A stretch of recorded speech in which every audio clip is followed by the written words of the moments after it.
Welcome. This is David Boles, Human Meme. Today's topic, Outlier Offensive. Many of us have a preternatural need to be wanted and included. And that's fine and right, but sometimes you have to stand by yourself, and sometimes you have to choose to go it alone for the good of the nation and the rightness of the world and for the humanization of your immortal soul. There's nothing wrong with being an outlier. History is filled with outliers who stood apart from the rest and made an important difference with a distinction in the world. Some are born an outlier. Others make a choice to become one. Today, we're talking about the active choice and not the birthright moment.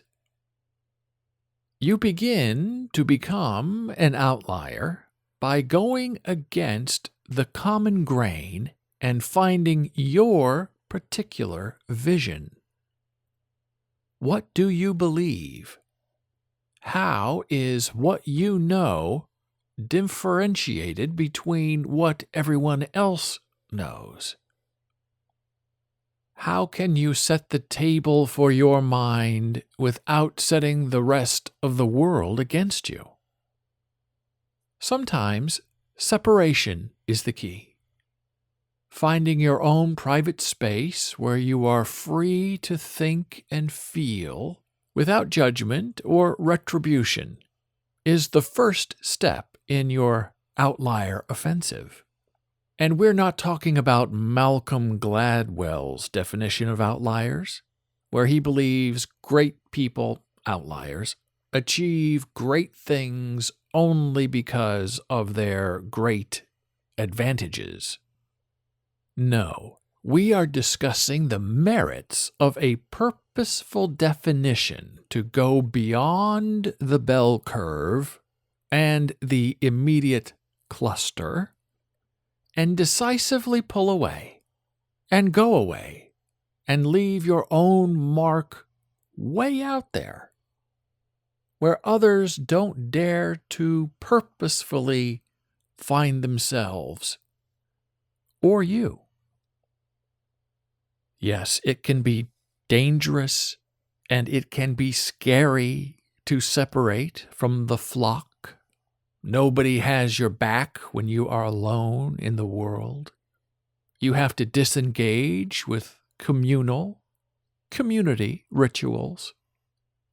Your family and friends may abandon you because they may believe you abandoned them. And all of that is okay.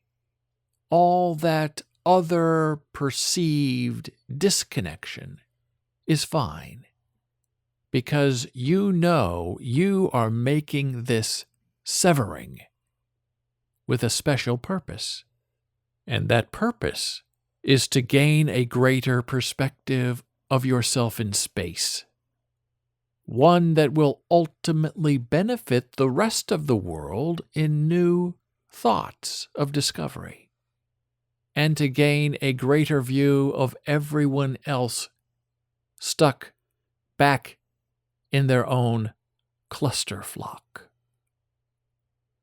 You may even be punished with an outsider label by the flock, or be accused of being an anarchist or a loner.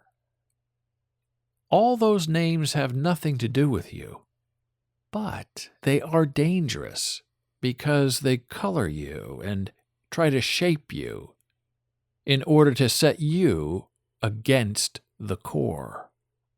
So be friendly and revealing and transparent. Let them know your threat is not within yourself, but within your thoughts. Once you're there, over there on your own, in your separated, safe space that belongs only to you and to not known or advertised or pressed upon anyone else, you are free to open your mind and begin the process of complicating combinations. Start with wondering what is. What things do you know and are certain of? Make a list.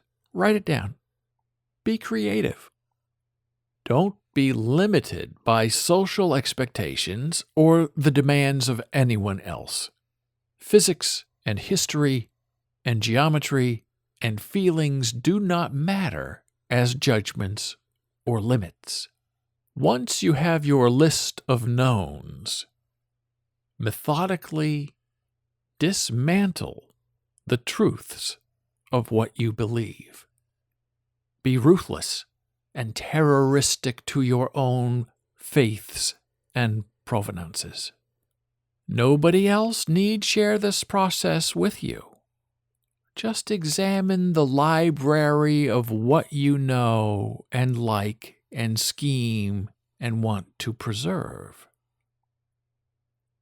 And then make it all tumble away from you, all into a ruins of broken and shattered pieces, of moments that now no longer belong to you, but are still of you.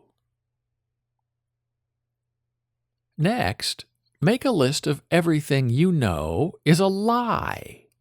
Then deconstruct that list, just as you did with your known list, by finding the truth in what you do not believe.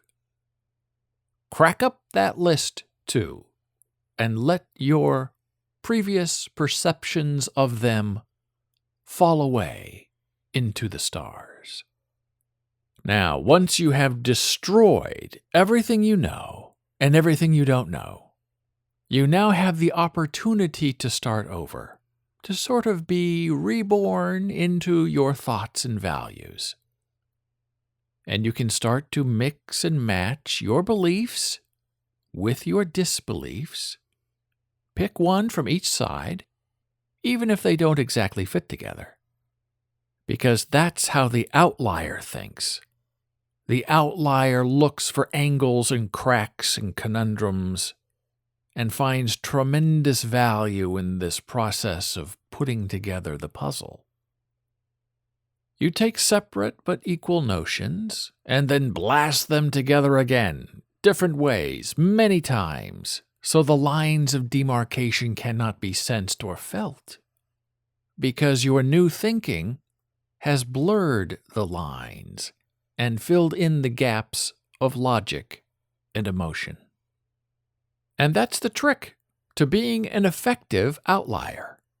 You accept you don't know what you know, and you find truth in the lies that were told to you. And now the real thinking begins. You are now required to create new associations and enhanced logic by comparing and contrasting the shards of you to make new dynamics that live beyond the all-repaired of you. When you know you found something new and tested it, you are now ready to reveal your outlier discovery to the world. You don't have to be obnoxious about the revelation. Just offer up your idea and see if you get any interest or nibbles from other thinkers. If your shared idea is met with silence, that's okay. That doesn't mean your idea is bad or damaged. It just means probably the rest of the world may not quite be ready to think with you. And that leads you to your next step, explaining the outlier thought so it is presumptive and offensive and comprehensible. And you do that, and you get there by associating the unknown with the known. Doors open, and minds encompass what is familiar and safe. And that permission to think is what invites you into changing a bit of the world as you know it, with a new result that can actually make changes in how we all process the thought of sharing new memes and ideas. No matter what happens with your separation, you must never be discouraged. Take the long view. Know that in 100 years you'll be appreciated and understood, all while holding nothing back today. Because if you last long enough in your dedication to yourself, you will find others who will publicly step forward to join you in your thinking. I believe in you is the new binding of thoughts and promises and dreams that we all need and crave, and yet rarely risk to seek. Oh, and don't ever get angry with someone because they don't understand something you're saying. You can't be angry with them if they don't know something without first being taught. It's your job to find a way to reach them, touch them on their level, not your level, and see what happens. People prefer to connect and not tune away. So make yourself open for the understanding and the comprehension. Once you are an outlier, you should always want to remain one, because getting there and becoming established as an outlier is more than half the battle of wits. But I understand there can be resolve and revolution in returning to the cluster flock, just as long as you keep your outlier thinking alive and internalized. And you must always remember to look back to where you were and compare it to where you are now. And you must realize what you left behind is what you lost, and that there's really no safety in numbers or companionship in the unspecific. But the ongoing, lonesome life of the outlier is not for everyone, because then we'd all be outliers, and we'd all see the world inescapably, desperately, with a core of nothing but shattered tumblings, waiting for the repair of a differentiated mind. Thank you for listening. Be a human meme.